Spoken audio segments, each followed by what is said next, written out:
Ok, turma, muito boa noite. Você está conectado com a gente no programa Papeando. Já estamos de volta hoje, primeiro programa do ano de 2024.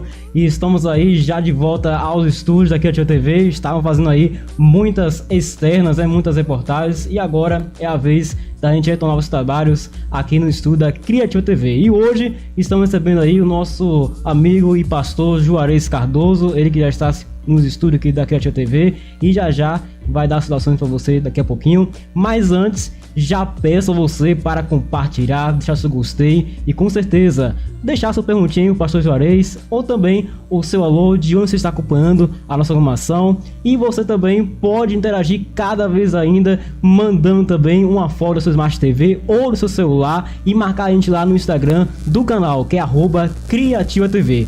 E sem mais delongas, já são 19 horas e 38 minutos. Vamos dar a saudação para o nosso amigo pastor Juarez, que já está aqui, e hoje a pauta vai ser muito boa. E você que está aí nesse caminho, indo nesse caminho de pastoreado e quer entrar nesse ramo, com certeza você vai inspirar com cada palavra dita aqui nessa programação. Boa noite, Juarez, seja bem-vindo à programação. Boa noite, Manuel, tudo bem? Tudo prazer você que é ouvinte aí da Criativa TV. Deus abençoe você, um grande abraço. É isso aí, estamos já ao vivo para todo o Brasil, pedindo desculpas aí, pelo o tempo, a gente entrou um pouquinho atrasado, mas isso é normal, a gente estava aqui fazendo os ajustes, volta de programa é assim mesmo, E para iniciar, a primeira pergunta desse programa de hoje, Juarez, antes de você entrar no ministério de pastor, o que o senhor fazia antes de entrar nesse ministério? Então, na realidade eu sempre, desde que eu me tornei cristão, eu decidi servir ao Senhor e trabalhar para o Senhor. Então minha primeira experiência fora de casa, trabalhando, já foi servindo a Deus na igreja. Fui comportor primeiro, quem tá ouvindo aí talvez se pergunte o que é comportor, Uhum. Comportor é um trabalho missionário que prega através da venda de literatura. Sim. Livros e revistas que trazem seu conteúdo, a mensagem do Evangelho ou mensagens que abençoam as famílias, livros sobre vida conjugal, livros sobre criação de filhos, livros sobre cuidado com a saúde, mas junto também os livros que trazem a mensagem do Evangelho. Então essa foi a minha primeira experiência no campo missionário. Então eu vivi uma longa experiência nesse ramo. Depois tive a experiência de pregar, ser missionário numa cidade sem presença adventista. A gente não tinha igreja lá e trabalhei nisso também. Uhum. Fui líder de comportores, Sim. Fui obreiro bíblico, fui evangelista. Desde os 17 anos até 4 anos atrás, todas as minhas experiências tinham sido com a igreja. Nunca trabalhei fora da igreja. Uhum. Fui professor de educação religiosa na rede adventista. Sim. Trabalhei um curto período na Rádio Novo Tempo. Uhum. Eu tenho formação também em comunicação. Trabalhei na Rádio Novo Tempo como produtor. E aí, essas foram as minhas experiências, mas todas na igreja. Legal.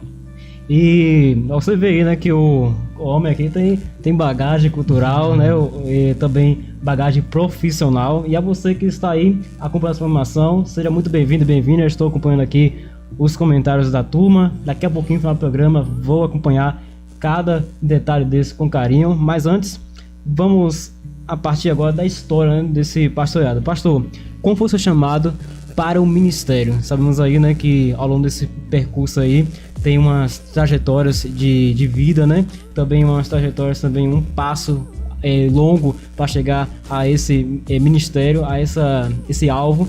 E como foi seu chamado para esse ministério de pastor, a função do senhor atualmente? Então, eu sempre, desde toda criança tem muitos sonhos, Sim. E meus sonhos sempre foram muito grandes. Sempre sonhei em coisas assim incríveis, Como a maioria das crianças sonha, Sonhava em ser astronauta, em ser um imperador, em ser o papa. Nunca sonhei em nada normal. Uhum. uma profissão comum. E eu queria fazer algo extraordinário. Em determinado momento da minha vida, isso tem a ver com minha relação com Deus agora. Em determinado momento da minha vida, por uma série de questões, da maneira que eu via a vida, os sofrimentos humanos, eu passei a descrer de Deus. Eu tinha por volta de 14 anos, talvez antes. Eu passei a descrer de Deus. Eu me questionei como poderia haver um Deus num mundo onde a maldade e a injustiça imperavam. Mas anos depois eu tive a oportunidade de... Então, assim, nesse momento eu me tornei um agnóstico. Sim. Né? A princípio eu não tinha noção de que eu era agnóstico, mas logo depois eu entendi que eu era um agnóstico. Porque, embora eu não negasse completamente a existência de Deus, eu também não acreditava que podia existir um Deus. Então, assim, eu tinha uma dúvida e não me relacionava com ele. Acreditava que se Deus existia, ele não se importava conosco, mas talvez ele não existisse. E aí, mas mais tarde, aos 17 anos, entre 16 e 17 anos, eu tive a oportunidade de ter contato com conteúdos que me responderam muitos dos meus questionamentos. Entre as muitas perguntas que eu tive contato, e entre as muitas coisas que eu tive contato, melhor dizendo, e que responderam minhas perguntas, uma delas foi o livro O Grande Conflito. Sim. O Grande Conflito respondeu muitas das minhas perguntas, que seria uma história à parte, essa questão da minha conversão. Mas quando eu li O Grande Conflito, depois de ter respondido as muitas perguntas, ali, no dia em que eu aceitei a Jesus, eu falei: não existe nada maior para se fazer do que pregar essa mensagem. Então foi no mesmo dia em que eu criei que existia um Deus, criei que aquela mensagem era verdadeira, eu também decidi dedicar minha vida a pregar aquela mensagem. Então eu tinha 17 anos na ocasião. Caramba. Anos. E pra você ver aí, além do pastor Juarez, né, ter vivenciado esse grande conflito, né, do livro, com certeza algumas outras pessoas também se sentiram impactadas com esse livro Grande Conflito, que foi distribuído, né, não só esse ano, mas também em outros demais anos. Se não me engano, no ano passado também esse livro foi divulgado. Sim. E com certeza você que recebeu esse livro aí é um termo que esqueci, rapaz. É uma inspiração para você e, claro, também é um conteúdo rico para você, com certeza, ler com sua família, não sozinho, mas ler com sua família em geral, porque ali com certeza tem conteúdos importantes para você analisar e, claro, para você com certeza ficar mais por dentro das coisas de Deus, além dos conteúdos, né, da palavra de Deus, que a gente não pode também deixar. Então, você tem esse grande conflito em casa, não fique sem ler. Leia, porque com certeza você vai gostar e vai também repassar para os demais. Pastor, você contou essa trajetória aí da sua adolescência, né? Como aconteceu e tudo mais, mas qual foram os desafios enfrentados nessa trajetória até atingir o alvo do pastoreado? Então, depois que eu tomei a decisão, sim, de me tornar um pregador do evangelho, aí eu tomei a decisão de tornar um pastor, eu fui comunicar com pessoas, a gente reparte os sonhos, né? E aí pediram que um pastor me aconselhasse. E esse pastor disse assim pra mim: Juarez, você é muito jovem. Ele não tava me desestimulando, ele tava me ajudando a colocar meus pés no chão. Sim. Você é muito jovem, você entrou na igreja agora, você terminou de passar num vestibular. Eu tinha passado no vestibular de comunicação para a UNEB, em Salvador. Eu morava em Salvador. Em Salvador não, eu morava em Dias Dávila. Eu sou de Salvador, morava em Dias Dávila na ocasião. Mas eu passei para a UNEB de Salvador, né, no Campus 1. Aí ele disse: você passou aí no vestibular, faça o vestibular primeiro. E se você se seguir seguro de que é isso que você quer, aí você vai. Então eu tomei essa decisão de fazer o vestibular, e para mim foi importante, né? Eu tinha todo um processo de amadurecimento. Sim. Não me considero pronto, nem maduro, mas eu me considero que eu estou em um momento melhor do que aquele. Uhum. E que para mim hoje lidar com determinados desafios, estou mais pronto, mais apto do que naquele momento eu estaria. Sim. Então, só que se prolongou um pouco mais do que eu imaginava, do que aquele pastor imaginava. Porque logo depois que eu avancei ali na faculdade, embora eu tenha permanecido fiel ao Senhor e tudo mais, mas eu passei a ter certas crises. Não com o Evangelho, não com Deus, mas comigo mesmo. Sim. E essas crises me levaram a questionar se eu era uma pessoa à altura para ser um pastor. Então eu continuei servindo ao Senhor nas diversas áreas, sempre me questionando se eu... Então eu fui comportor, fui líder de comportagem, trabalhei na rádio ao mesmo tempo, trabalhei como pioneiro em terra Passou em diversas áreas. Muitas áreas, e sempre me questionando. Não fosse um amigo, porque a gente não teve oportunidade de conversar sobre a história da minha conversão, mas o mesmo rapaz que me trouxe o grande conflito, sim, ele também me inscreveu no vestibular. Entendeu? Nos momentos cruciais, esse meu amigo, ele está sempre presente. Sim. Então, esse mesmo amigo que me trouxe o grande conflito e discutiu comigo, estudou comigo, ele também me inscreveu no vestibular. Deu um impulso, na verdade, né? Ele foi. Sim. Não fosse ele, não teria, né? Falei, rapaz, tal, não me sinto apto, não me sinto digno, tenho um desejo, mas não me sinto. Ele falou, você tá inscrito aí. Fui lá e pagou a inscrição do vestibular pra eu entrar. E eu entrei, né?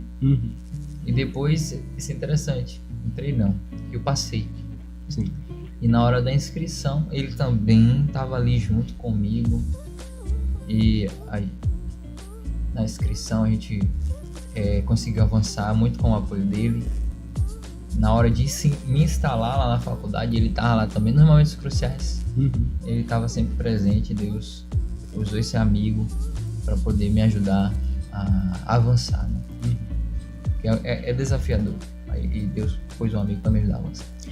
Agora, a questão que você falou aí na questão do professor, né? Ele quis mostrar uma realidade que aparentemente o senhor não está conseguindo ver, né? Ele mostrou, na verdade, o outro lado da situação. Então, por outro lado, ele ajudou, mas ele também mostrou a situação como estava acontecendo de fato, para o senhor também não se iludir, né? Isso. Então, achei realmente isso aí uma atitude nobre do professor que ajudou o senhor nesse sentido. Juarez, você citou aí o seu amigo, né? Mas quem foram outros influenciadores ao senhor estar nesse ministério que está hoje? Então, vou mencionar alguns nomes, né? Primeiro o próprio livro O Grande Conflito. Sim. Esse foi o maior de todos. Mas este amigo, que na ocasião era um adolescente como eu, estudando na escola, o nome dele é Gilton Fagner. Hoje ele é pastor aqui na Associação Bahia Sul também. Sim. Na cidade, no distrito de Itacaré, né? Então ele é pastor também aqui na Associação Bahia Sul. Esse é um termo, né, que talvez alguns dos nossos ouvintes não entendam o que é a Associação Bahia Sul. A Associação Bahia Sul, porque a Igreja Adventista é organizada em grupos de igrejas que um pastor toma conta, né? É óbvio que esses grupos de igrejas têm suas lideranças locais, Sim. anciãos e tudo mais. Então, esse grupo de igrejas que um pastor toma conta, a gente chama de distrito, né? Então, o distrito que está sob minha responsabilidade é o distrito de Coraci, que compreende 5 igrejas na cidade de Coraci, 3 igrejas na cidade de Itajuípe, 4 igrejas nas redondezas ali de Itapitanga, Sim. mais 4 nas redondezas de Inema e mais 2 nas redondezas de Almadina. Né? Basicamente, então, são 18 igrejas. Isso é um distrito. Um conjunto de distritos, 40, 50 distritos mais ou menos. Aí a gente tem uma associação. A gente tem um presidente, Então a Associação Bahia Sul compreende essa região aqui, que é o sul, o Baixo Sul da Bahia, né? Essa região cacaueira. O extremo sul já é outra associação, né? Mas o Baixo Sul aqui. Então, assim, esse amigo, só esclarecendo nessa questão Sim. de termos administrativos da igreja, né? Sim. Mas esse amigo tá aqui perto, em Itacaré, ele foi o maior influenciador. Uhum. Mas na nossa caminhada teve muitos outros amigos, né? Um amigo chamado Max, Uhum. ele foi um discipulador. Sim. Ele esteve também no processo da minha conversão, mas muito mais no processo do meu crescimento no serviço. Uhum. Né? Foi a primeira pessoa que me colocou para dirigir um pequeno grupo, me colocava para ir para frente da igreja, acreditava em mim, Sim. né? Esse amigo hoje está em Minas, né? Minha própria família, Uhum. a princípio minha família não aceitou a mensagem do evangelho comigo, mas depois que aceitou, me via como pastor, Uhum. me estimulava a isso, né? Então minha família, quando eu digo minha família de origem, Sim. né? Minha esposa também, né? No momento em que eu estava na dúvida, me sentindo indigno, ela muitas vezes falou que não é uma questão de dignidade, é uma questão de chamado. Deus não chama apenas os dignos, né? Pedro, você vê os dois chamados de Pedro ali. O primeiro chamado, Pedro disse: Senhor, afasta-te de mim, Uhum. porque eu sou pecador. Sentiu indigno, né? Ele se sentiu indigno. E a resposta do Senhor Jesus Cristo foi: vou te fazer pescador de homens.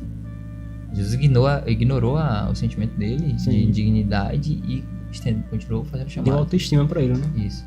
E no segundo chamado, Jesus chega e diz: olha, quando te converteres, e ele já tinha passado 3 anos e meio com Jesus, Sim. caminhando, não era ainda a pessoa que ele deveria ser. Uhum.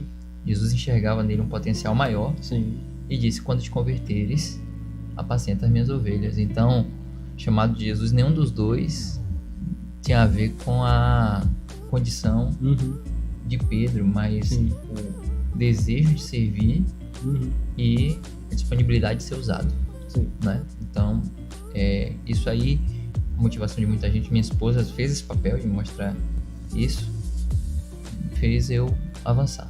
Foram as pessoas que mais influenciaram, mas inúmeras outras pessoas, né, tiveram contato conosco, e isso é importante no chamado Sim. ao ministério. Uhum. A igreja reconhece o seu chamado pastoral, as pessoas vão falar. Uhum.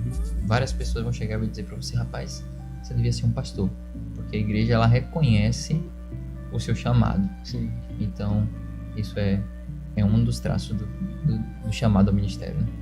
E a questão de ser usado é muito, muito importante, porque muitas vezes a pessoa não se sente, né, assim, mas quando você coloca Deus em primeiro lugar e deixa você ser usado por Deus, com certeza Deus opera naquela pessoa e dá um norte, dá uma direção para aquela mesma, né? Uhum. Então, você que está aí acompanhando essa formação e não está tendo um norte, peça orientação a Deus, com certeza o mesmo fará coisas impossíveis na sua vida. Bem, estamos aí já quase, né, meio caminho andado do podcast. Você que está aí chegando agora, seja muito bem-vindo e bem-vinda. Não fica acanhado, eu estou aqui vendo que tem gente que está chegando, né, nosso podcast. A audiência chegou ali em torno de alguma porcentagem alta, então você não fique fora dessa, participe, coloque a sua pergunta aí para o pastor, não fique acanhado, que aqui também você faz parte da família Criativa TV. E vamos agora a um rápido intervalo, né, para a gente poder aí, com certeza, refrescar nossa garganta, né, porque a gente está aqui ao vivo, e ao vivo sabe como é, né, ao vivo, com certeza a garganta fica pedindo menos. Então voltamos já com as perguntas sobre o ramo pastoral, tá certo? Então, a partir de agora, a partir da segunda parte, é sobre o ramo pastoral. Então, já dentro do ministério de pastor. Você curtiu aí a história, né, do pastor Juarez, como foi a entrada dele no ministério, e também a trajetória de vida, quem foi os iniciadores, que com certeza, quando a pessoa entra em algum ministério ou alguma outra coisa, tem um influenciador, e com certeza esses influenciadores a gente sempre agradece, né? É grato por eles, está sempre apoiando, sempre dando uma força a mais pra gente. Com certeza Isso aí é de grande valia para cada um de nós. Então, vamos para um rápido comercial e a gente volta já já trazendo muito mais entrevista com o nosso amigo Pastor Juarez aqui no podcast Papeando, que está de volta nesta data, dia 20 de abril. Voltamos já já.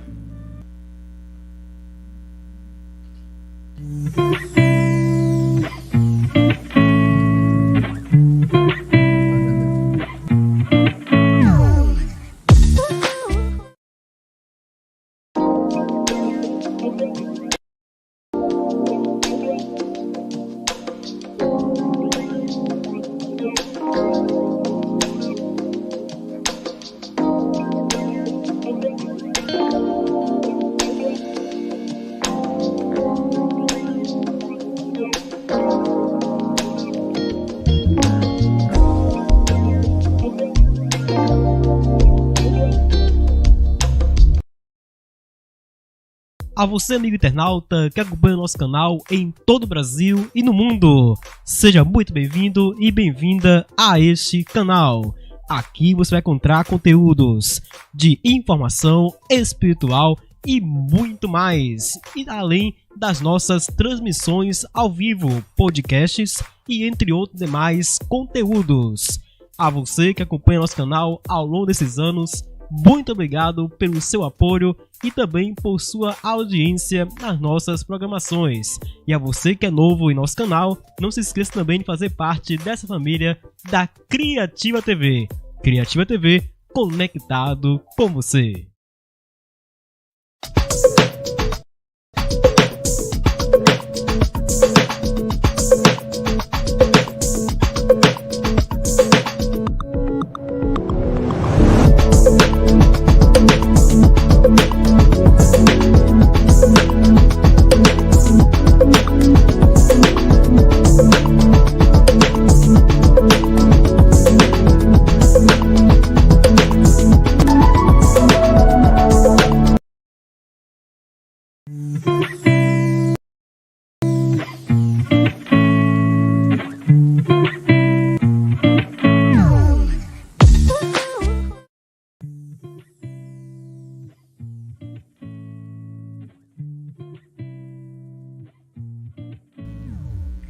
É isso aí, turma, já estamos de volta aqui em Coraci, também na hora de Brasília, são precisamente 20 horas e já estamos aí, já meio caminhando esse podcast. Você que perdeu, retorne um pouquinho, mas deixa pra retornar um pouquinho depois, tá certo? Pra você não perder o foco aqui desse podcast. E você que está aí querendo fazer perguntas ao pastor, pode fazer, fique à vontade, mande sua mensagem pelo chat ou pela caixa de perguntas que disponibilizamos no chat do YouTube. Vamos lá?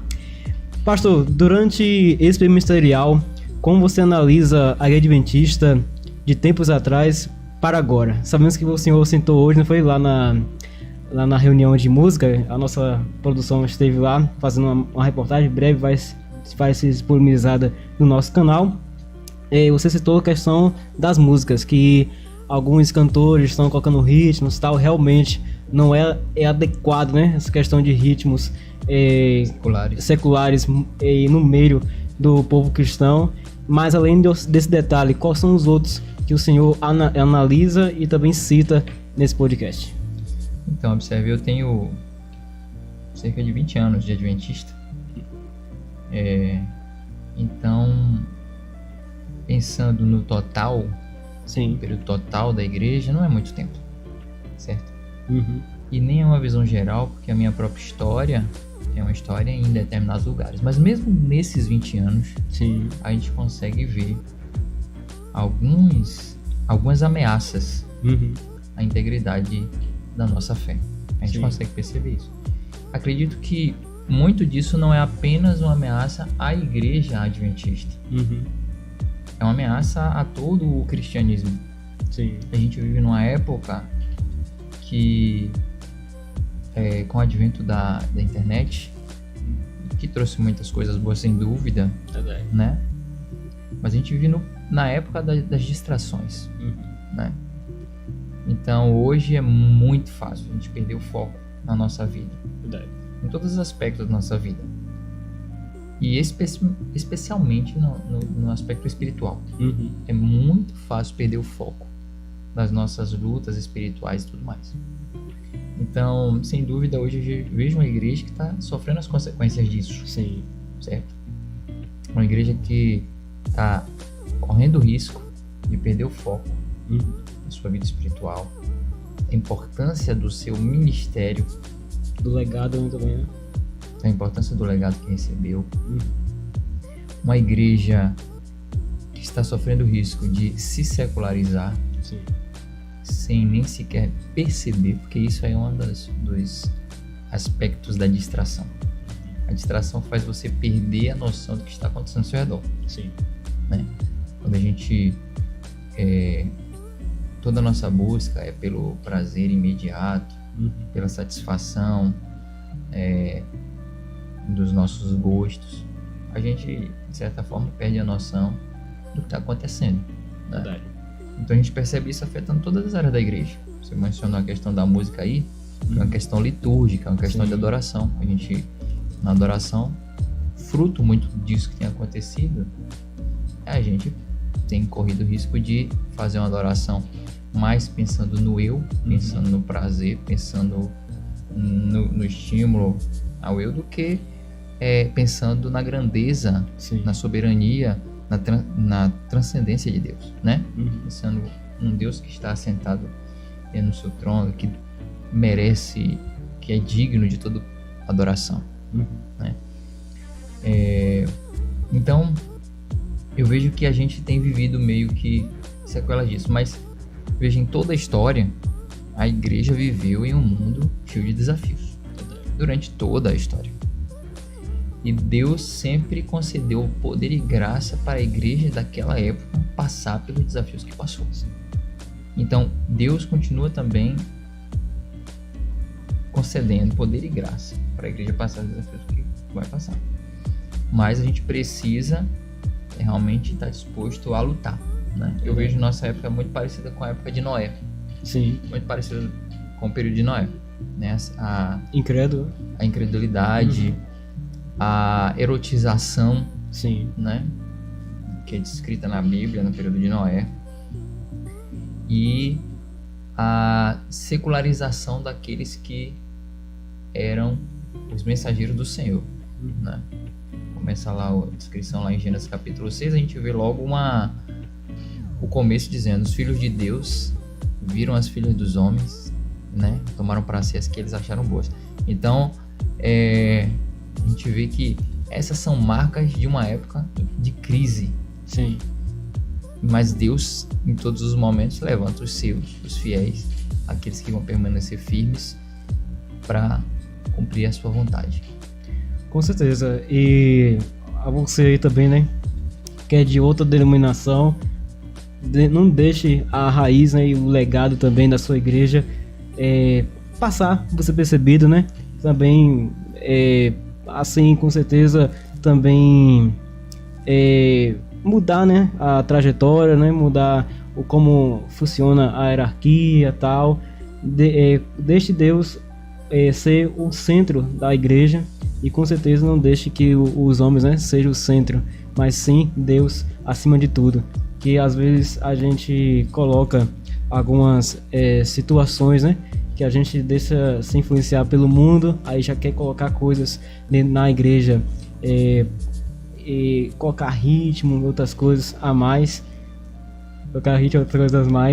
dentro da igreja, e muitas vezes a gente acaba colocando coisas ligadas ao mundo sem se notar, mas sabemos, a gente com certeza, que conscientemente a gente está fazendo algo de errado, mas não queremos consertar muitas vezes, queremos sempre avançar acima do perigo, né? Então, que esse perigo a gente não se aproxime e deixe Deus agir na vida de cada um de nós. Pastor, o senhor citou aí os desafios enfrentados na história, né, desse ministério, mas dentro do ministério pastoral tem também desafios. E quais são esses desafios enfrentados durante essa trajetória de dia por dia, né, de pastor, a luta sua durante essa ida e vinda sua para o distrito, também visitando outras igrejas e tudo mais? Então, rapaz, são vários desafios diferentes, né? Você mencionou aí, por exemplo, esse fato de você estar sempre na rua, estar sempre exposto. Sim. Né? Porque um pastor viaja muito, né? Tá aqui numa cidade, depois tá em outra, depois tem que voltar, ir para outra e tal, né? Já teve dias aqui que eu viajei 200 e poucos quilômetros, assim, Rapaz. dentro aqui do distrito, né? É óbvio que isso não é nada perto dos homens do passado aí que tiveram distritos Sim. semicontinentais, né? Verdade. O Brasil já foi... Tá passando fronteiras, né? o Brasil já foi cuidado por um pastor só. É brincadeira. E não era um pastor que tava no escritório, né? Era um pastor que tava montado no lombo de um jumento, andando pelo Brasil todo, de norte a sul, de leste a oeste, Sim. visitando lugares onde haviam comunidades que haviam recebido literatura, né? Hoje os desafios não são tanto isso, né? Sim. Acho que uma parte do desafio tem a ver com isso que a gente estava falando, né? Sobre a secularização. Sim. Acho que se o pastor perder a visão do que ele está fazendo, ele começa a enxergar o ministério como apenas uma profissão. Isso é um desafio. E uma das coisas que pode desanimar o pastor é ele não reconhecer o poder transformador do evangelho que ele está pregando. Às vezes ele tá ali, prega, e isso se torna uma rotina na vida dele, normal que seja uma rotina, graças a Deus que é uma rotina, mas ele pode perder a percepção do poder que ele tá tendo, né? De como aquilo, às vezes a gente não tem noção de que uma pessoa ali ouviu e se firmou na fé por causa de uma palavra que você disse, alguém mudou de rota. Eu acho que isso é importante o pastor saber. Sim. Né? Tem um olhar mais clínico, né? E os irmãos permitirem chegar até ele essa informação. Olha, pastor, daquela mensagem que o Senhor me deu, eu acordei para determinada coisa, certo? Porque isso anima. Verdade. Né? Um desafio também, e esse desafio eu tento não tipo assim, não fracassar nele, eu luto com ele, é o desafio das altas expectativas. Sim. Certo? Existe um certo uma certa expectativa, eu vou usar a minha palavra, uma certa expectativa em relação ao pastor, que o pastor seja um super-humano. E isso não é bom para o pastor, não é bom para ser humano nenhum. Sim. Certo? É óbvio que o pastor é um líder, é óbvio que ele tem que viver uma vida em harmonia com aquilo que ele prega, mas também é óbvio que ele é um ser humano falível, né? Que ele tem deficiências, que ele tem áreas fortes e áreas fracas. Sim. Né? Vai vir um pastor que é excelente em construção de igrejas, vai vir outro que não é nessa área, que é mais evangelismo, vai vir um que é um excelente conselheiro, né? Sim. E vai ter áreas que o pastor está crescendo, vai ter outras áreas que o pastor talvez nunca aprenda. Verdade. Tá em processo ainda. E isso é importante, tanto a membresia saber, quanto o próprio pastor. Eu acredito não cair na ilusão de que ele tem que ele precisa tentar atender essa expectativa de um super-homem. Sim. Ele não, eu acredito que isso aí adoece, né? Então, para que a gente tenha uma vida saudável, tanto o pastor quanto a igreja, é importante que tanto o pastor quanto a igreja aceite que ali é um homem, né? Um ser humano. Mas acho que esse é o maior desafio. Pastor, num detalhe da questão desse super-homem, né? Como o pessoal, como você comentou aí na questão, o que seria esse super-homem, né? Já que muitos aí, tipo assim, o que será que esse pastor tá falando e tal? Querendo dizer, né? Dizer. Então, o super-homem é uma pessoa que tá sempre... Usa uma expressão que John Wesley usava, né? Uma pessoa que tá sempre em estado de graça. Sim. Uma pessoa que está sempre bem espiritualmente, que não tem lutas, que não sofre tentações, que não tem fraquezas. Perfeito, na verdade. Que não tem fraquezas, né? Que não falha nas suas relações, né? Que não erra. Eu acho que na Bíblia a perfeição, existe esse tema perfeição de caráter na Bíblia, existe. Sim. Mas não é assim, né? Não é inerrância. Sim. Não é infalibilidade. Essa é uma propriedade apenas de Deus. Não é impecabilidade. Sim. Certo? Embora o pecado para aquele que está em Cristo seja uma opção, porque o poder de Cristo nos dá poder para vencer. Sim. Mas a perfeição na Bíblia é mais um espírito de perdão e graça, né? Assim como recebi perdão e graça, Sim. um espírito de estender perdão e graça. Então, a perfeição bíblica, a gente vê isso até numa comparação entre duas passagens, Mateus e Lucas, em que Jesus fala: "Sede perfeito como é perfeito é o vosso Pai que está no céu". Sede misericordiosa, na outra versão, como misericordioso é o vosso Pai que está no céu. Então, a perfeição que se espera do cristão e do pastor deve ser mais essa. Sim. Uma vida e uma vivência, um relacionamento em que perdão e graça sejam demonstrados, evidenciados. Eu acho que isso é a coisa que deve mais se esperar, e não aquela perfeição doentia, né? Que quando eu digo doentia, é porque está além do alcance de um ser humano, entendeu? De não errar, de ser infalível, de nunca esquecer nada, de nunca falhar, de nunca... não estou também fazendo um discurso, uma apologia à irresponsabilidade, não, né?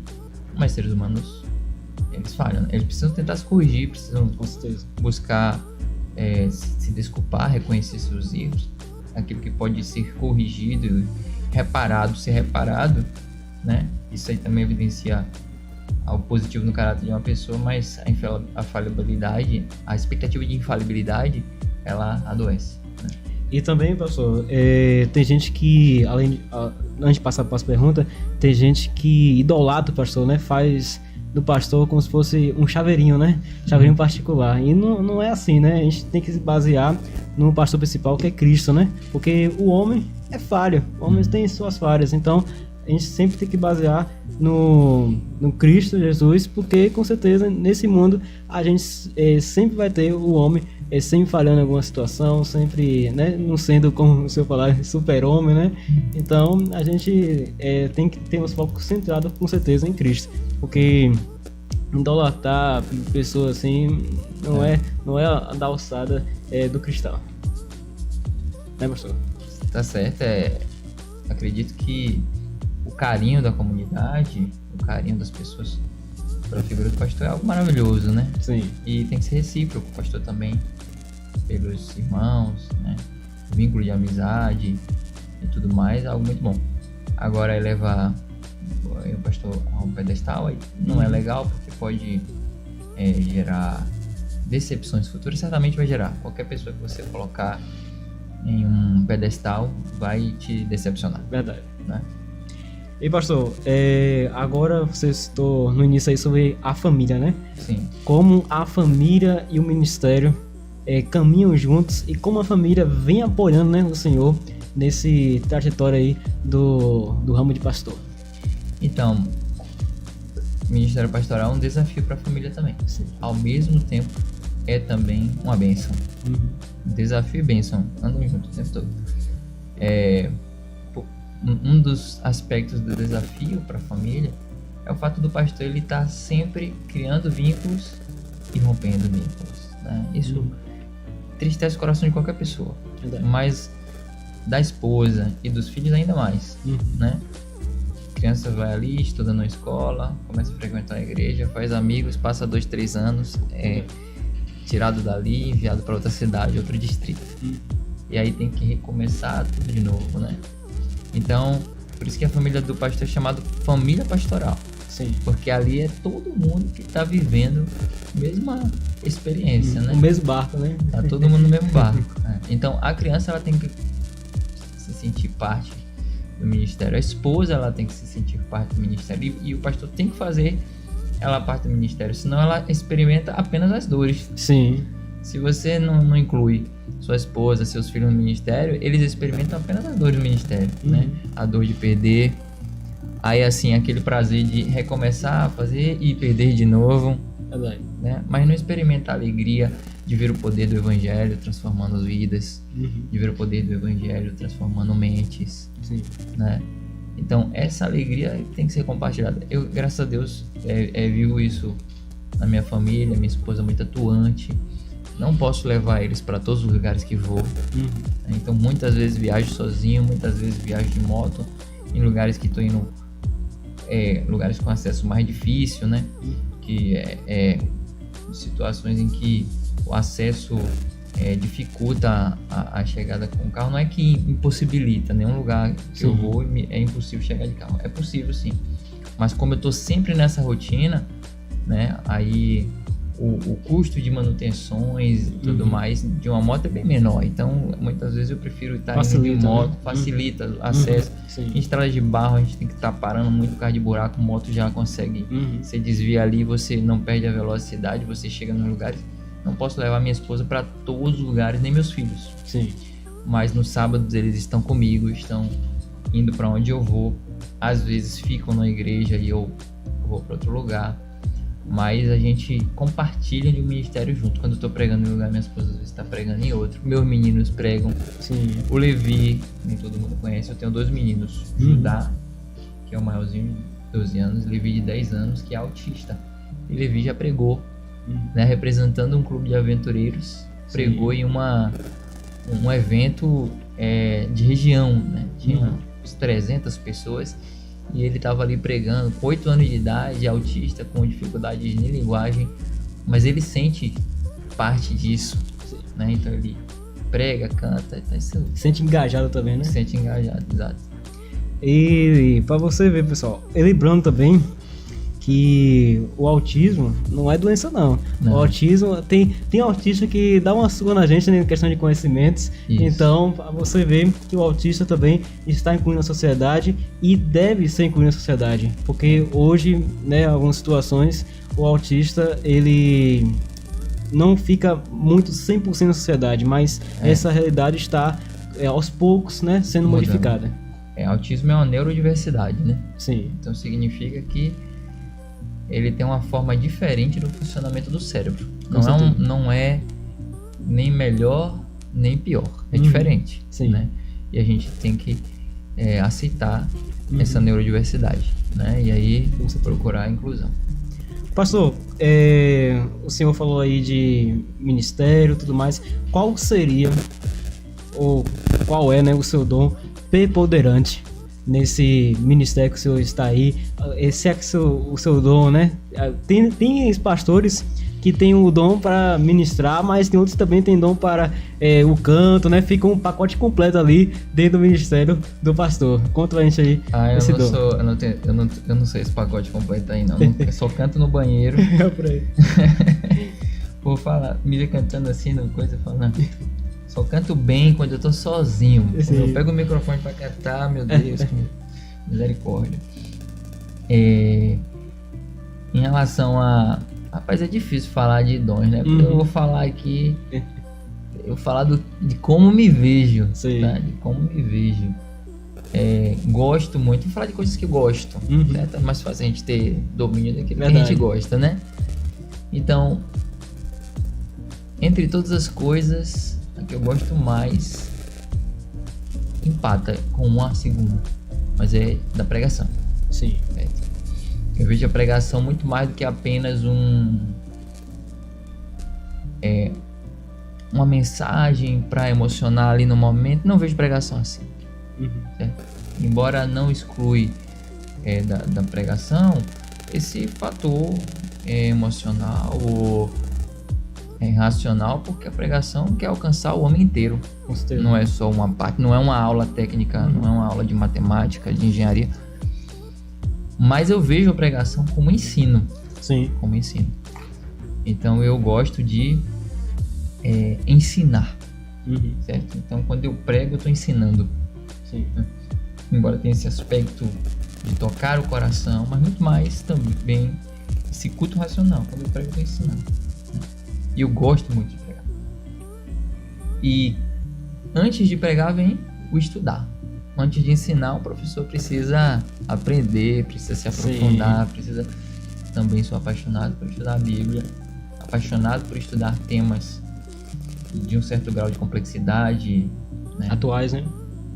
Atuais, mas também temas que transpassam a história, né? Sim. Temas teológicos que transpassam a história, que tem aplicações diferentes em cada época, mas que eles transcendem essa questão cultural e temporal.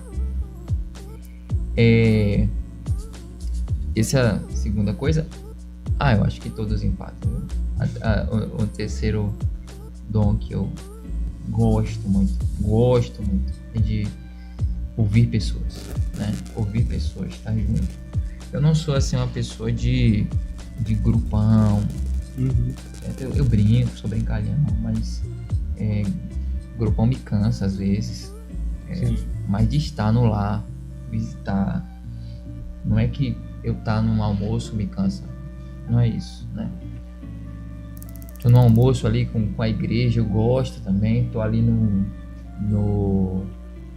culto, gosto também, mas eu gosto muito de estar visitando as famílias, ouvindo as pessoas, ajudando as pessoas a enxergarem seus problemas a partir de uma outra perspectiva, que é a parte do aconselhamento pastoral. Né? Então, basicamente, eu acho que esses são os três mais fortes. Mas o evangelismo, eu sou apaixonado pela pregação do evangelho, certo? Não sou um grande evangelista de conferências, certo? Mas pegar pessoas do vale da indecisão, levar para decisão. Deus me deu esse dom no evangelismo, certo? Eu não sou um evangelista de 30, 40, 60 dias, mas sou evangelista de uma semana, entendeu? Você tem pessoas ali que estão indecisas, Deus me deu, pela graça de Deus, a habilidade de tirar ela da indecisão e levar ela para a decisão. Então, eu acho que esses são os 4 dons mais marcantes, né? Mas aí eu tento me dedicar ao que vai precisar, né? O que aparecer de necessidade, tento dar atenção. Mas são muitas e às vezes a gente termina escapando alguma coisa, deixando alguma coisa... não por querer, mas deixando alguma coisa passar, né? Mas a gente tenta se dedicar a tudo que surge como necessidade. Com certeza. A você que está aí mandando perguntas ao pastor, já vou ver sua pergunta, tá certo? Segura aí que daqui a pouquinho eu vou ver sua pergunta. Bem, pastor, o senhor citou aí na questão do grande conflito, né, que mudou sua vida, teve um crescimento espiritual, mas além desse momento, teve outro momento que o senhor sentiu um crescimento espiritual? Vários momentos. Vários momentos marcantes da minha vida. Eu não sei nem por onde começar, mas aí eu vou contar só uma experiência. Já teve um momento em que eu me sentia um impostor, que eu vivia crises espirituais muito fortes, próprios da adolescência. Não era mais adolescência, não, eu já tinha 17, eu tinha 18, 19, 20 anos. Embora a gente viva na época em que a adolescência está cada vez se tornando algo mais tardio. Verdade. Né? Não sei se naquela época que fase eu estava, mas eu sei que eu estava vivendo crises espirituais, né? E chegou ao ponto de eu me sentir tão impostor que eu pedi a Deus a morte, né? Não era um desejo de tirar minha própria vida, mas era um desejo de que aquilo se acabasse. E em uma certa ocasião eu tive uma experiência muito poderosa. Eu não sei descrever o que foi aquilo, não sei descrever. Eu sei o que eu vivi, posso contar o que eu vivi. Numa noite eu chego numa campanha de comportagem, arrasado comigo mesmo, me sentindo a pior pessoa do mundo, me sentindo um lixo. Eu havia passado um dia pregando o evangelho, mas muitas lutas dentro de mim, no meu coração, muitas lutas na minha mente, muitas tentações muito fortes. E quando chego em casa eu falo pra Deus, eu quero morrer.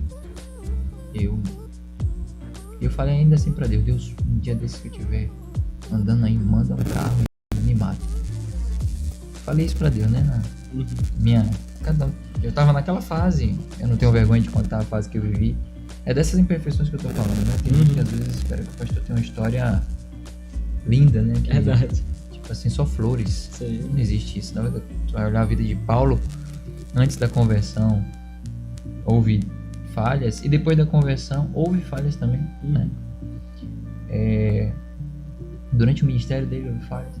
Mas, voltando pra minha experiência ali, né? Me sentindo arrasado, me sentindo destruído. E aí eu me ajoelhei para orar.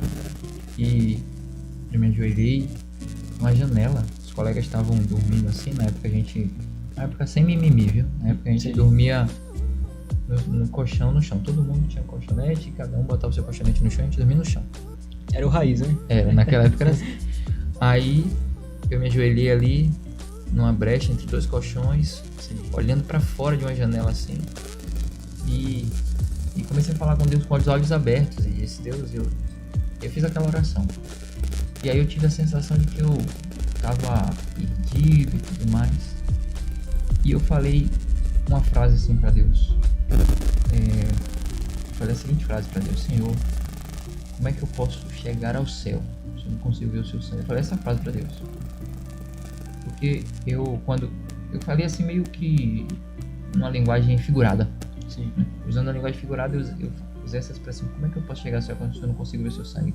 Porque eu esperava que a palavra que Deus me mostrasse um caminho claro, um guia para eu seguir. Eu não estava encontrando esse caminho claro. E aí Deus me deu uma experiência que até hoje eu não entendo. Porque ali, de olhos abertos, eu vi tudo ficando nebuloso assim. Comecei a não enxergar mais direito, tudo ficou branco. E aí eu comecei a caminhar, senti que eu estava caminhando. Sim. Eu tive a sensação de que eu estava num caminho. E aquela frase que eu falei primeiro eu continuei falando. Eu senti que eu estava num caminho perdido, num lugar completamente cheio de névoa. E eu falava bem alto, gritando, como se quisesse ser ouvido por Deus: Senhor, como é que eu posso chegar ao céu se eu não consigo ver o seu sangue? E eu gritava cada vez mais. Teve até no momento do trecho do caminho, eu vi na minha frente mãos segurando cálices. E esses cálices estavam cada um com um pouco de suco de uva, e os cálices iam diminuindo a quantidade de suco de uva, uns mais rápido, outros mais devagar, e quase chegava a ficar vazio. E tinha uma mão que completava os cálices. Os cálices estavam andando na minha frente, eu ia andando e clamando: Senhor, como é que eu posso chegar ao céu se eu não consigo ver seu sangue? E aí, depois de falar isso algumas vezes, repetir algumas vezes, caminhando, uma voz falou: olhe para a mão que serve. A mão que estava servindo os cálices. E eu olhei para a mão, e aí eu notei que não tinha nenhum recipiente nessa mão. E que o que de fato aquilo que estava sendo derramado era o sangue, que aquela mão estava transpassada. E ele estava derramando sangue dentro daqueles cálices. E então, quando eu percebi, aí a névoa fez assim, desapareceu, e eu estava olhando para o mesmo lugar novamente, né? E aí eu acordei os colegas, contei a experiência, e eles falaram: rapaz, que negócio tremendo e tudo mais. Eu sei que o que Deus fez ali foi foi socorrer um pecador desesperado. Sim. Não foi: você vai ser um profeta, nada disso. Foi socorrer um pecador angustiado, desesperado, que estava tentando servi-lo, mas que não se via como alguém digno, não se via.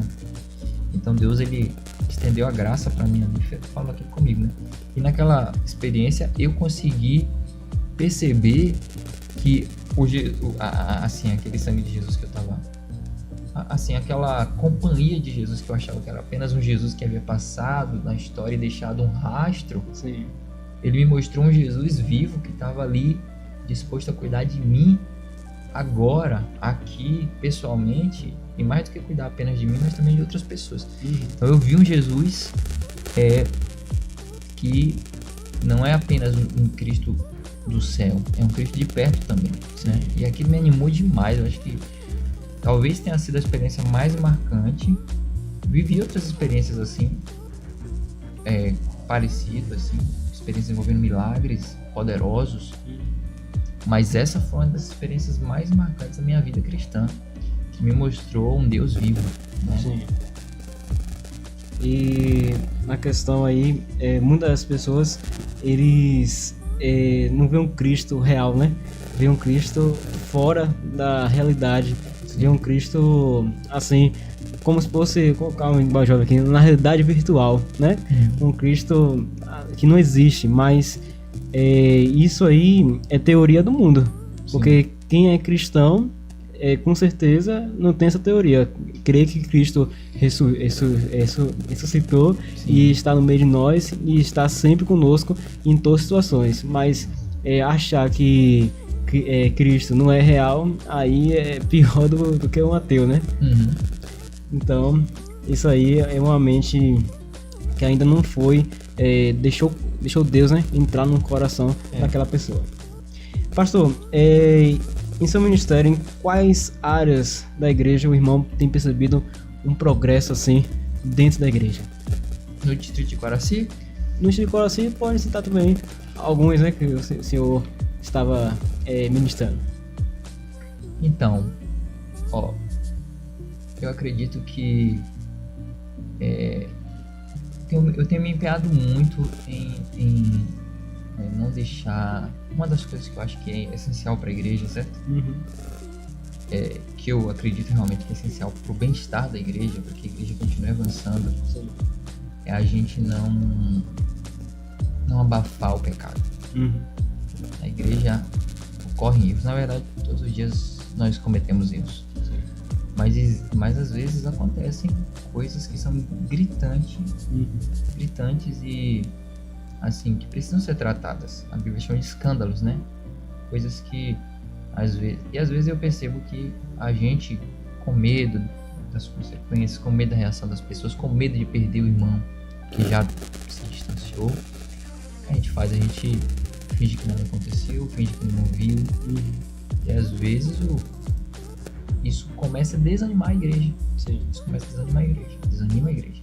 A igreja desanima também quando ela vê que os princípios bíblicos não estão sendo defendidos. A igreja desanima. Tem gente que pensa que é o contrário. Sim. Tem gente que pensa que se a gente deixar a rédea frouxa, aí as pessoas vão ficar melhor. Mas eu não vejo assim. Eu vejo que o povo de Deus é um povo comprometido. Sim. Certo? E embora tenha um ou outro que tenha uma visão meia distorcida disso, né? Secularizada, indiferente, mas a maioria do povo de Deus deseja ver uma igreja séria. Verdade. Então, quando a pessoa vê essa seriedade, embora eu seja assim, relativamente jovem, né? Tenho 37 anos, mas eu também gosto de uma igreja séria e busco isso no meu ministério. Né? Quando eu digo igreja séria, não é uma igreja chata. É uma igreja comprometida com os seus princípios e com os legados daqueles que vieram antes de nós. Sim. Né? E eu tenho visto que isso tem animado as igrejas. Né? Eu vejo esperança em muitos corações, eu vejo ânimo em muitas pessoas para trabalhar. Né? E isso me alegra. Né? Isso me alegra. Então, acredito que isso é uma das áreas que eu tenho percebido isso, né? Mas é muito difícil você perceber realmente um progresso em um curto de 3 meses. Sim. Né? Tô aqui há 3 meses. Mas eu vejo isso também em outros lugares. Né? Antes de atuar aqui como o pastor oficial do distrito, né? Eu atuei em outras igrejas como outros distritos em Salvador, como pastor auxiliar. Certo? Salvador a realidade é outra, né? Também são distritos geograficamente bem menores, mas numericamente maiores. Certo? São formadas geralmente por muitas igrejas grandes. Então, aliás, são menos igrejas também, 9 igrejas, mas cada igreja é muito grande. Então, é uma experiência diferente. Mas nas igrejas que passei, também vi isso como uma marca no meu ministério, e assim, eu percebo que às vezes a gente fica igual a Elias, viu? Muitas vezes eu já me senti um Elias. Quem sou eu, né, pra me sentir um Elias? Mas eu tô falando no sentido de, às vezes, me sentir sozinho. Sim. Às vezes já me senti sozinho muitas vezes, né? Vai lá pregar e tal e falar de uma coisa, de um resgate de uma mensagem nossa, que às vezes parece estar sendo ignorada, um resgate de uma verdade bíblica, um resgate de algo do estilo de vida adventista, e às vezes me senti sozinho. Mas quando a gente prega, a gente percebe que não está sozinho, porque sempre vem outro, pastor, gostei, é esse mesmo, pastor, temos que incentiva, tal, e a gente vai percebendo mais pessoas Sim. que estavam sentindo falta da gente ter, digamos assim, né, com a igreja ali as ovelhas, mas aí a verdade, as doutrinas são o cercadinho que está em volta das ovelhas. Sim.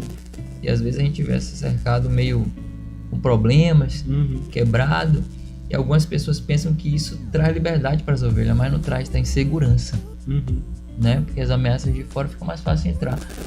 E aí quando as ovelhas percebem que está sendo dada uma manutenção no cercado, percebo que as ovelhas se sentem mais seguras. Verdade. Entendeu? Então isso é bom, né? E eu me sinto mais satisfeito com protegido, isso. né? Pastor, você citou aí da questão de como você faz as pregações, né? Você deu um trilho, né? De como você faz as pregações e tudo mais. Mas como é sua prática devocional, assim dentro de casa ou fora dela? Conta pra gente.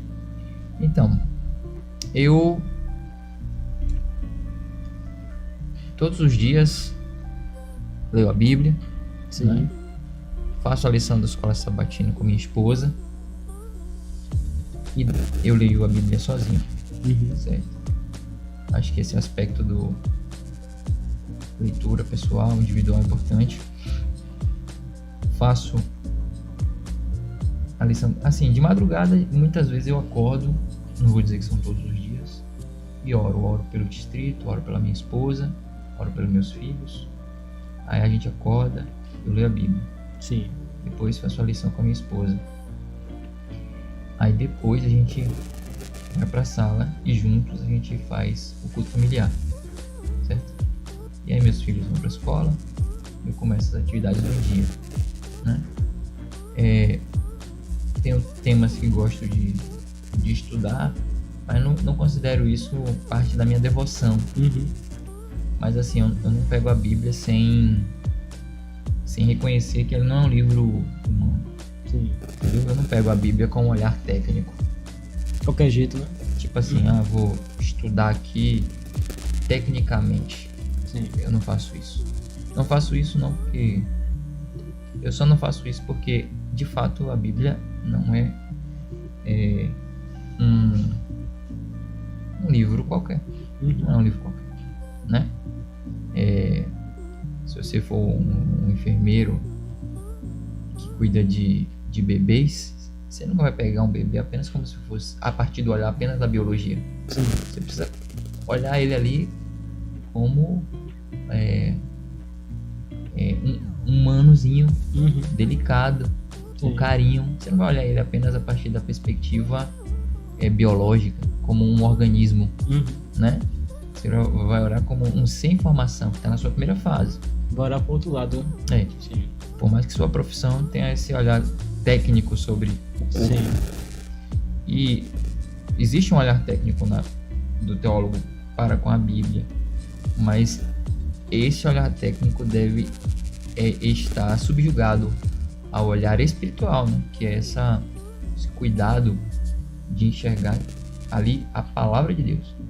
E aí, depois de noite, a gente faz também culto, né? Aí, então, minha devoção é basicamente assim, né? É progressiva, sozinho, depois com a esposa, depois com os meninos, de noite juntos de novo. Sim. Né? E assim a gente vai, né? Eu tento fazer uma devoção também que, como eu disse, não seja apenas técnica, mas que tenha também essa aplicação para minha vida pessoal. Sempre, né? Sempre tentando trazer para minha vida pessoal.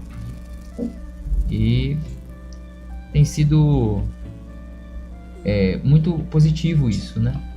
É porque a Bíblia não foi escrita para teólogos.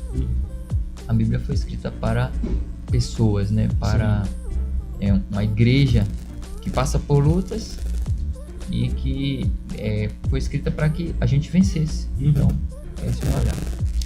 Pastor, vou entrar agora numa questão, né, muito delicada, né, que é a questão da política, né? Como a igreja deve participar da política na cidade. Sabemos aí que está chegando as eleições, né? Alguns ânimos se afloram, né? Infelizmente, mas como o cristão deve se comportar nessas situações? Ok. Então, política é um tema realmente delicado. E a gente não está aqui para dar uma aula de ciência política. Também não sou técnico na área, embora goste de estudar. Mas, veja,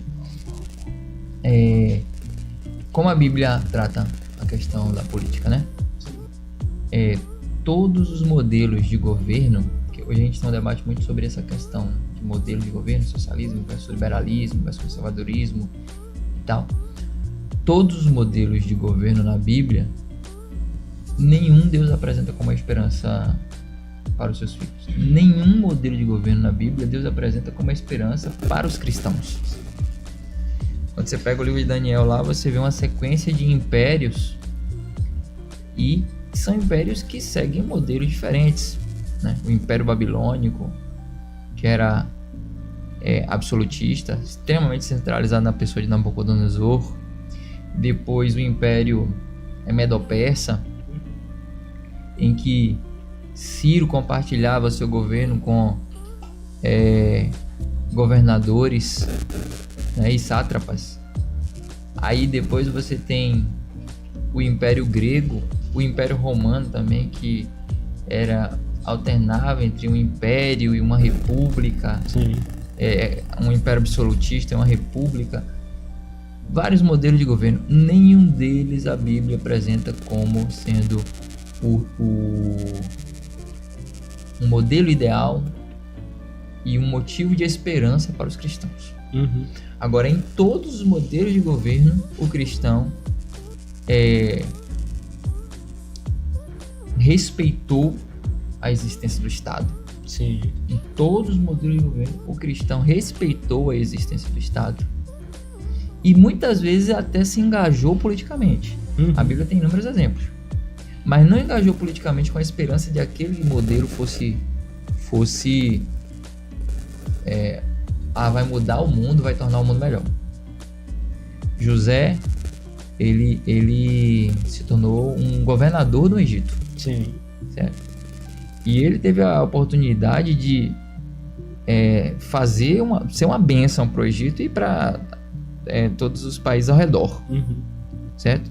Mas você não vê um José que acredita que aquele modelo de governo vai salvar o mundo, né? Mas ele teve a oportunidade de salvar muitas pessoas através de determinadas ações. Por que eu estou trazendo essa questão dos modelos, né? Porque fruto da Revolução Francesa surgem esses modelos, fruto desse humanismo da Revolução Francesa, surgem esses ideais de modelos de governo e modelos econômicos que idealistas e utópicos, né? Que pensam que se for esse modelo vai se dar tudo certo. E a gente hoje tem uma briga, na verdade no Brasil já tem uma briga há muito tempo, né? Mas hoje essa briga está mais intensa, está mais clara, que são aquelas pessoas que acreditam que não, o correto, o justo, o ideal é o socialismo, né? Aí outros dizem não, o liberalismo. E as pessoas entram em um conflito acreditando em utopias, né? E a perspectiva bíblica é a perspectiva de que a gente está em um grande conflito, que este mundo não é nosso lugar, que modelos de governo não vão tornar esse mundo melhor, né? Todos os impérios humanos tiveram injustiça, e a época que teve mais injustiça foi quando esse império da razão humana surgiu, né? Nunca morreu tanta gente quanto no século XIX, quando surgiram essas ideologias. E hoje a gente está brigando por causa delas. tá? A gente tá brigando por causa delas, né? O socialismo matou milhões de pessoas, né? A gente tá brigando por causa disso. A gente tá brigando por causa do Estado, de modelo de governo.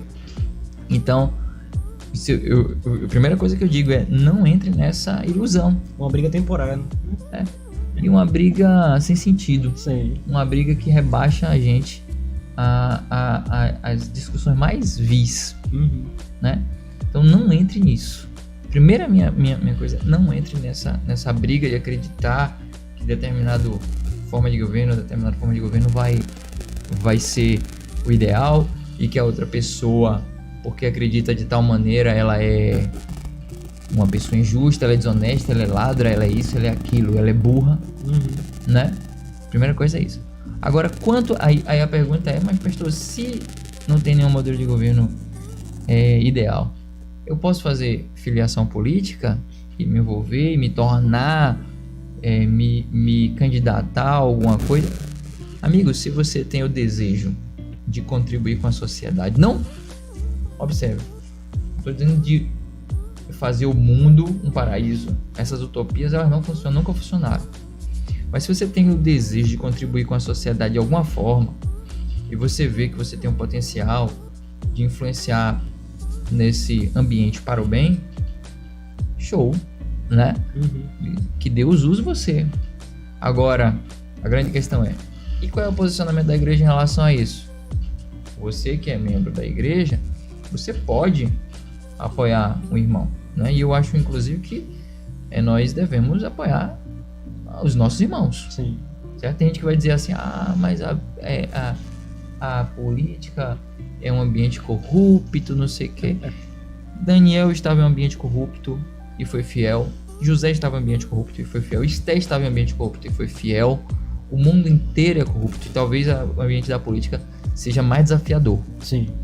Mas se a pessoa que você está apoiando é um cristão, que bênção, né? Deus seja louvado por isso. Acho que a gente está incentivando a diminuição da corrupção. Verdade. Né? Esse é o segundo ponto, né? Que eu estou mencionando, que é quanto à questão de como apoiar. Agora, a igreja como instituição não pode apoiar ninguém. A igreja como instituição não vai usar a sua influência. Fica neutro, né? A igreja vai ser neutra. A igreja como instituição vai ser neutra. E uma vez que a igreja como instituição é neutra, o púlpito da igreja é também neutro em relação a isso. Então a gente não abre o púlpito para as pessoas usarem o púlpito para influenciar, certo? Os líderes da igreja devem permanecer neutros em relação a isso. Então, os líderes da igreja, ele pode ter a sua posição partidária, mas eles não devem tornar isso público para a igreja, porque isso confunde. Isso aí é conflitos de interesse, certo? A pessoa pode estar usando sua posição privilegiada ali, eu digo privilegiada é sua posição de influência na igreja para influenciar outras pessoas. Então, os líderes da igreja devem estar fora de campanha, certo? E a própria pessoa que vai estar em campanha, ela deve abrir mão de suas funções de liderança, não porque ela esteja pecando, mas porque é um conflito de interesse. Ele não deve usar a sua posição de liderança para influenciar as pessoas ao seu voto. Então a igreja procede assim, tentar manter a neutralidade em relação a isso. Mas eu acho que ficou claro, né? Quanto a não é pecado, não é errado. Se você acredita que você pode ser uma bênção, ser uma bênção, certo? Não é ficar rico, ganhar muito dinheiro e tal, é ser uma bênção. Se você acredita que você pode ser uma bênção nessa área ou em qualquer outra, se engaje e vá, né? Se aplique. Agora, quanto a nosso envolvimento, sem fanatismos, sem utopias. O que alimenta o fanatismo e a briga é a utopia. É a convicção de que tal modelo ou tal modelo vai ser a solução. E quem não acredita nisso é cego, é burro, é desonesto. Entendeu? Então esse que eu acho que é o maior problema, né? Essa infantilidade espiritual de acreditar que esses modelos feitos por homens como nós vai trazer a solução para alguma coisa, entendeu? Pastor, a gente já está chegando à reta final desse podcast. E durante esse papo que a gente teve aqui, né, na questão do seu ministério, a pessoa que está querendo seguir esse caminho, o que deve fazer? Quais são os primeiros passos que deve seguir para entrar nesse caminho de pastor? Então, primeiro, sirva na sua igreja local, né? Aplique os seus dons, se coloque à disposição, né? Seja um instrumento de Deus, se desenvolva no evangelismo, na pregação do evangelho, estude a Bíblia, conheça as doutrinas da igreja. Embora a gente acredite que a única fonte de verdade, fundamento das nossas crenças sejam a Bíblia, a igreja estuda a Bíblia, né? Tem magistrado que estuda a Bíblia, homens e mulheres que se aplicam a estudar a Bíblia, e que também a gente tem livros então teológicos, certo? Que é óbvio que não é a Bíblia, mas eles são importantes porque é a visão da nossa teologia construída durante o tempo. Não é infalível, certo? Só a Bíblia é infalível. Mas estude, né? Estude visões, estude as nossas declarações de fé da igreja, certo? A igreja também tem as suas declarações de fé que são revisadas quinquenalmente. A gente não tem dogmas, porque a Bíblia é a nossa única, o nosso único firme fundamento, certo? A gente não tem dogmas, mas estude as nossas declarações de fé, as nossas crenças, né? E aí o próximo passo é se inscrever no vestibular, né?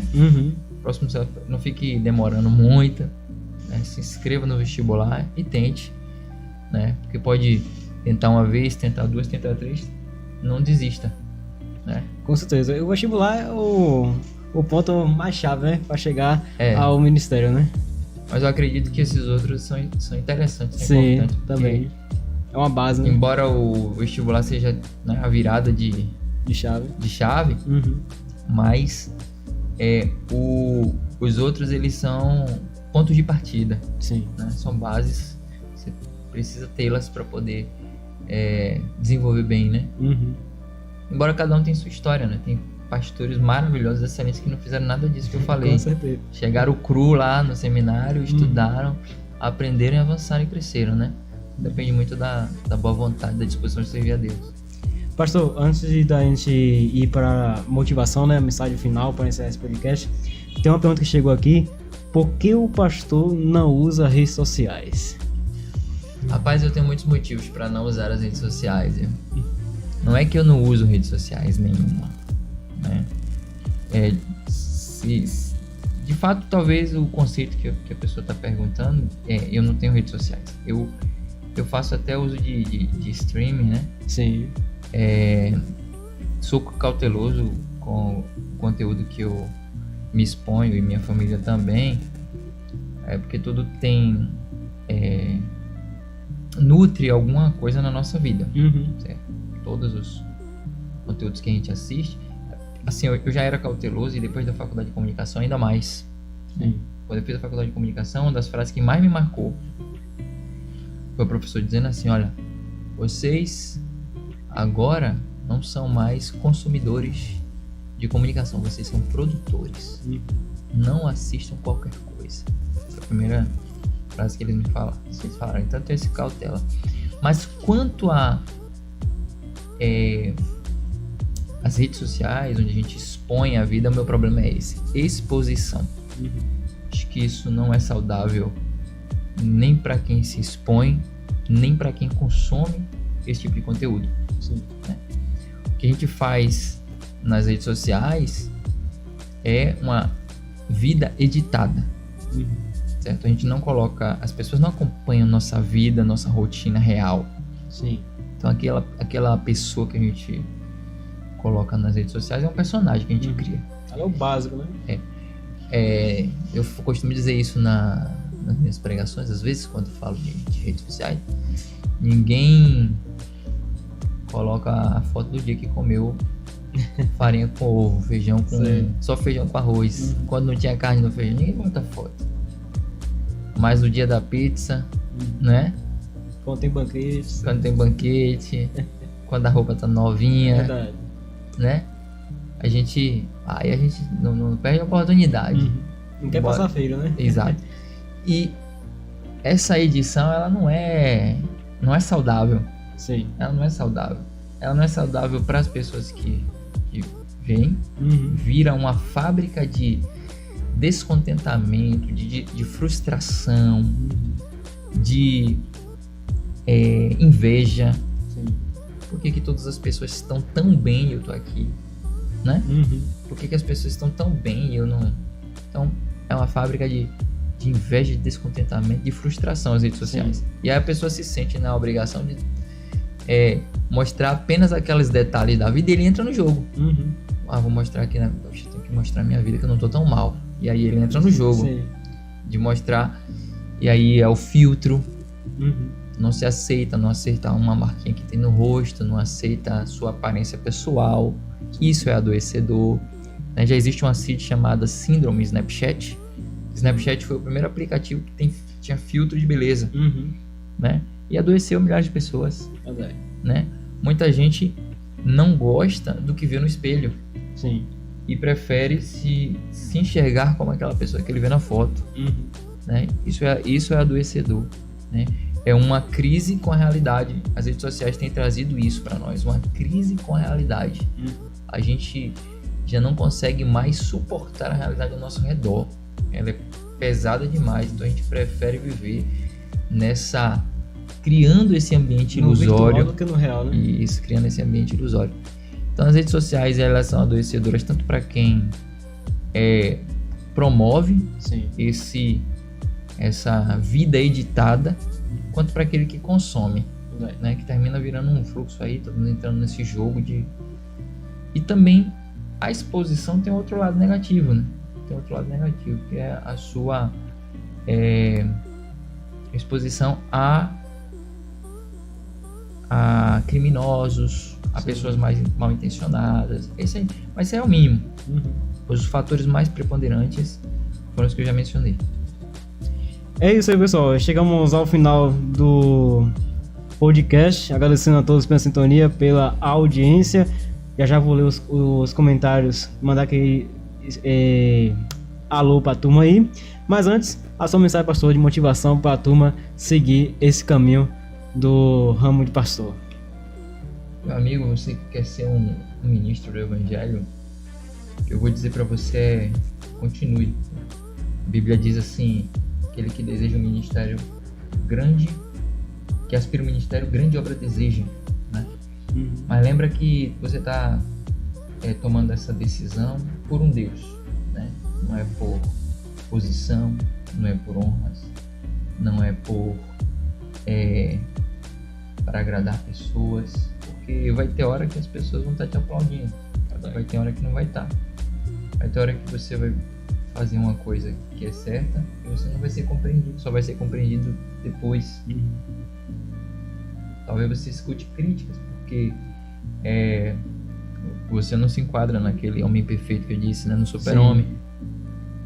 Talvez não, mas no final o que vai te permitir continuar avançando, feliz e tudo mais, é você ter clara a visão de quem foi que te chamou e para quem você está ali, tá bom? Então, se você tem esse desejo no coração, foque em quem te chamou e avance. E creia nele, né? Vá pela fé. Vai ter muitos desafios. É desafiador, viu? Verdade. É desafiador. Mas prossiga pela fé, crendo que Deus vai fazer muitos milagres. E vamos chegar aí agora ao alô pra turma pelo nosso YouTube. Nosso amigo Gilton Oliveira falou assim: tão focado na boa interação, papeando, que não fiz a pergunta. Opa aí, rapaz. Ele ficou tão focado que não fez a pergunta. Brincadeira. Fica para o próximo encontro. Um abraço. Esse aí é a pessoa que eu disse que fez parte da minha conversão, né? Sim. Fez parte de eu me tornar um pastor. Só benção, em nome de Deus. Nossa amiga Das Doces também tá conosco também. Saudade, Juquinha. Essa é de fora, né? Rapaz, Juquinha é um apelido da infância. Qual é o nome aí? Dai Doces. Rapaz, daí pode ser algumas pessoas, eu não vou correr o risco de dizer Verdade. quem é, né? Sim. Mas obrigado aí. Legal, né? Ver pessoas falando conosco. certeza. Depois manda uma mensagem pra mim no WhatsApp pra eu saber quem foi. Com certeza. Né? Mas grande abraço aí, né? Lembrou de mim, me chamou de Juquinha porque Sim, sim. é alguém muito querido, viu? Sim. Porque né, pouca gente sabe, terminou de tornar público meu apelido de infância, viu? De Eita. infância, apelido de infância, isso daí. Nosso amigo também, Luiz Antônio da Hora do Santos, que tá conosco também. Olha, Esse Luiz Antônio da Hora Santos deve ser também de outro local, né? meu padrasto me criou, Pronto. né? Tenho muita Leda Cardoso também tá muita conosco. dívida com ele, eu digo, emocional, de crescimento, de Sim. experiência, muita coisa aprendi com ele. Leda Cardoso também tá conosco também. E da minha mãe. Ó, Ieda, né? É. Aqui tá parecendo um L aqui no início, aí, mas é Ieda. Pronto. Ah, Nosso amigo... um abraço, mãe. Ó, eu também. A mãe tá de olho aí também no filho. Abraço também pro meu padrasto. Sim. Manu também tá conosco também, desejando uma feliz semana. Não sei quem é Manu. Tá aqui Rapaz, também eu tenho vários Manus que eu conheço, viu? Mas um abraço, Manu. com o nosso amigo, a mensagem que fez a pergunta, A pergunta, né? é. Isso. Ô, meu filho, como você for fazer a pergunta, se identifique, né? Pra gente mandar a bola pra você aqui. Mais um abraço pra você, a Sim. mensagem, né? Verdade. Se é a mensagem, pelo que eu vi, a mensagem é boa, né? Verdade. Com certeza. Nosso amigo tá aqui escrito Feliz Sábado, não sei quem é. Feliz sábado Com pra Nick, você feliz também, sábado. apesar de não ser mais sábado, né? Mas... Já passou, verdade. Mas feliz sábado, né? Você tá falando feliz sábado. Sei, Gigi também tá conosco também, Gigi, não sei quem é Gigi. Rapaz, a única Gigi que eu conheço é a minha gata, pode ser ela, né? Não sei se ela já tá usando o YouTube, mas um abraço, Gigi, pra você, viu? Pronto. A minha gata que eu tô falando Sim. Ó, é cuidado. o meu felino, Sim. viu? Fora o meu felino, a única gata que eu tenho se chama Eulânia Cardoso, minha Sim. esposa, viu? E por falar nela, Pra tá ficar muito... Sim. claro aqui. Verdade. E por falar nela, tá aqui no chat também, viu? Falou que estava esperando aí, aguardando esse podcast. Um abraço pra ela e também pra todos que estão aí, né? Comentou nesse chat, muito obrigado. Ah, sim, a mensagem é da Igreja Central de Coraci. Mas qual o seu nome, rapaz? Me manda aí, rapaz, seu nome aí pra gente mandar aquele abraço. E Manu é a Rosemary. de Remígio? É, de Remígio. Abraço, Rose. Pronto. Rose aí é uma benção, rapaz. Rapaz, é uma história fantástica. Eu vou resumir bem rapidinho. Sei, olha lá. Né? A gente chegou na cidade sem presença adventista. A igreja adventista tinha fechado por causa de uma série de escândalos que havia acontecido. E a gente começou a tentar pregar o evangelho. Minha esposa estava grávida. E uma das pessoas que recebeu a gente foi ela. Mas ela era católica roxa. E a gente começou a pregar. Ela já tinha recebido uma mensagem adventista um pouquinho através de um Caleb. Sim. Mas a gente pegou as profecias para ela, Daniel e Apocalipse.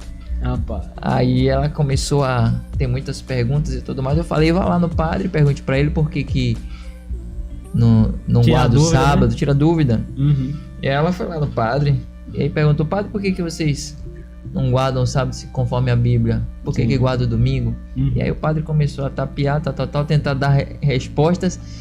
E aí no final ela percebeu que ele estava enrolando ela. Ela falou, sabe de uma, vocês são... mesmo é o chifre pequeno que tá lá no livro de Daniel. E aí falou, eu não piso mais aqui. Saiu da igreja, Olha aí. zangada, e se tornou adventista do sétimo dia. Tá confirmando, né? Adventista roxa agora, tá vendo? Adventista roxa. Com certeza.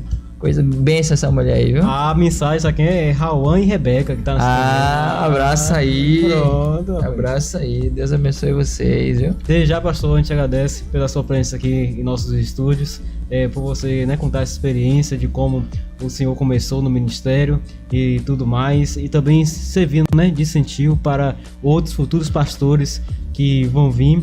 Desde já agradeço pela sua presença aqui, por aceitar nosso convite, e foi um prazer não só meu, mas também dos internautas que estão aí acompanhando a gente, Prazerzaço. por estar aí, né, dividindo as experiências conosco. Desde já, turma, um forte abraço e desde a todos uma ótima noite e até a próxima programação aqui na Criativa TV, sempre conectado com você. Amém. Grande abraço.